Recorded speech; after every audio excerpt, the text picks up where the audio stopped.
Hello everyone, hope all of you are fine. So dear children, we are doing the lesson why do we fall ill. So in this part we'll discuss about the principle of treatment of the diseases and principle of prevention of the disease. Okay, so let's continue. Principle of treatment of the diseases. Now first principle is to reduce the effect of disease, that is manifestation. Okay, and another is to kill the cause of the disease, that is killing the causative agent. Okay, most of the diseases have clear signs to indication or indications of particular disease, means signs or signals that indicate a specific disease called the symptoms, such as running nose, coughing, cold, headache, fever. Okay, these are some of the symptoms, okay, that are common cold, okay, or influenza. In case of common cold or influenza, these are some of the symptoms. Now infectious disease are treated by using medicines, okay, relaxation, healthy food. Okay, these medicines are also used to reduce the symptoms, okay, and to kill the microbes due to which the disease is caused. To recover the health, the body need rest or medicines. Sometimes a good sleep, relaxation and simple medicines help in regaining health.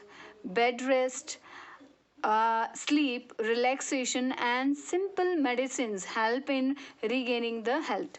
Okay, bed rest help to conserve body energy and uses it to fight the symptoms and make us fresh. Use of glucose in water also help in some.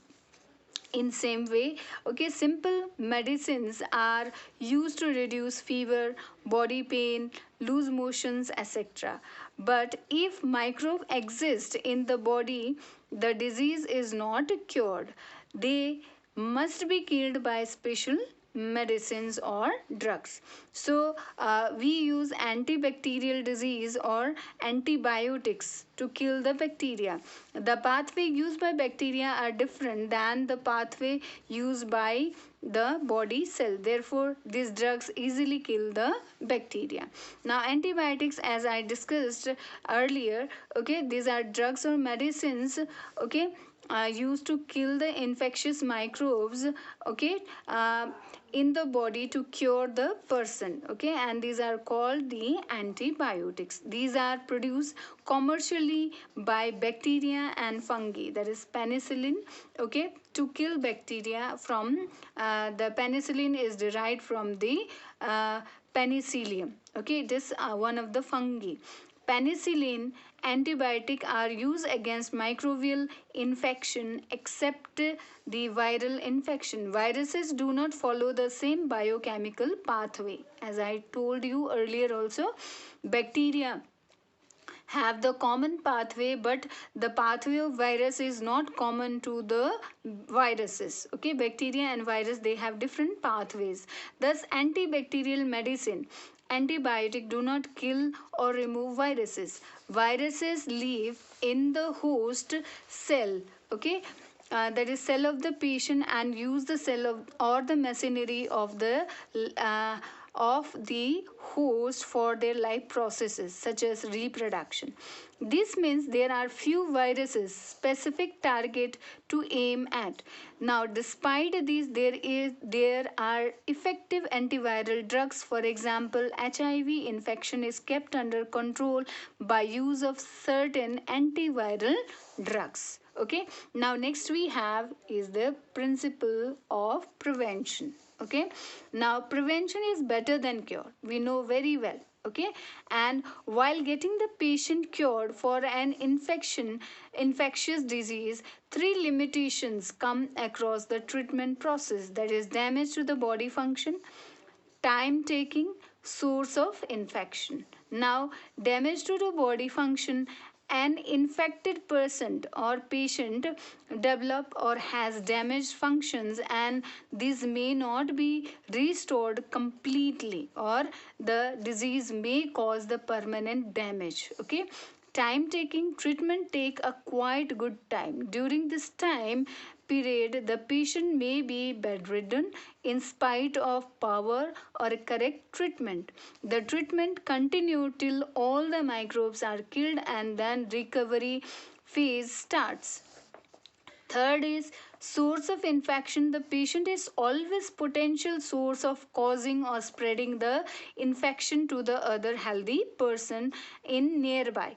Okay, this prevention is better than cure, saying is prevalent at all the times. Okay, if a person is suffering from disease, then his body parts might be damaged. Okay, it will take long time to recover, and he or she will serve as a source of infection for the healthy person also. Now, how can we prevent infectious disease to occur to us? We can prevent ourselves from the infectious disease, okay, by away general way to prevention, specific way to prevention. Okay, you will now what are the general way of preventions? Okay, avoid exposure, that is we should prevent the exposure to the patient. Do not go to overcrowded places. Often people harbor or have some infections such as cold, sneezing, and coughing in open, uh, and release the droplets laden with the microbe.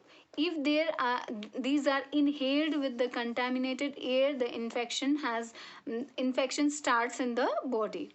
Waterborne and foodborne diseases spread by contaminated water and food respectively. Okay, so develop good habit of food eating, drinking water, and inhaling fresh air. Unhygienic surroundings are also potential disease sources.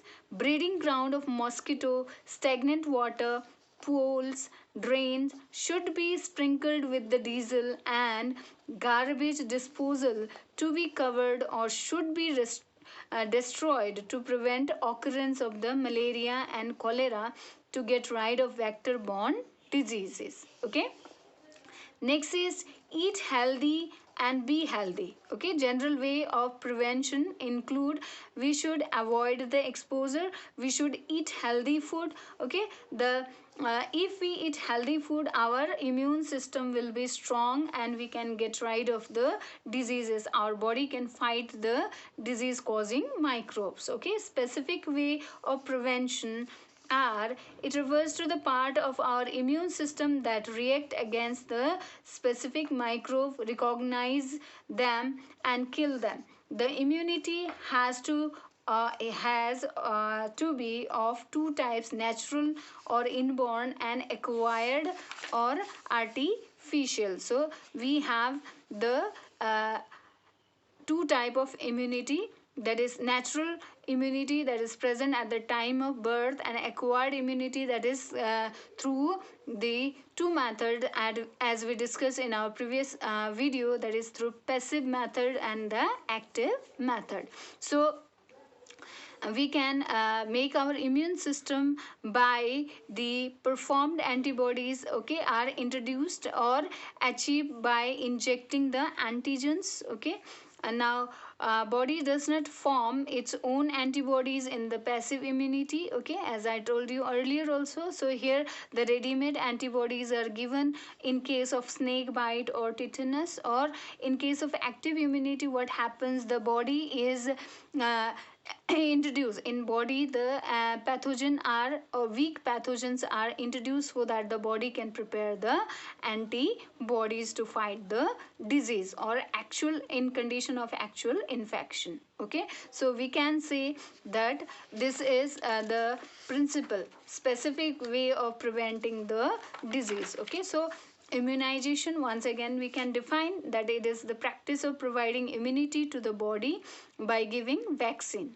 Okay, and this is called the immunization. Okay, so Edward Jenner was the first person to give the vaccination. He had tried this he tried the smallpox, okay, that was present in the cow. He rubbed the skin on the skin of the healthy person. A person suffering from the smallpox was introduced to the person who was not infected by rubbing the particular person's skin. So in that course, what happened, the person once developed the disease, and later on the person did not develop the disease, and he was able to, the body of the person was able to develop the antibody in himself. Okay, so later on, if the infected person, okay, once the person become infected, later on if that infected person is introduced to other infected person, he or she does not acquire the disease. So that was the method that was adopted by the Edward Jenner, okay, and through which the vaccination was introduced. So let me tell you how Edward Jenner he did the experiment. So Dr. Edward Jenner, he experimented on the boy, okay, named Phillips, okay, and he infected him first with the cowpox, okay, and later after 6 weeks with the smallpox.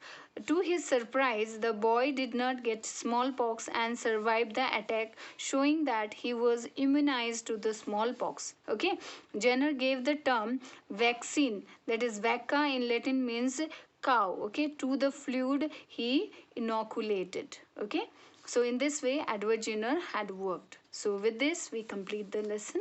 Okay, take care. Bye bye.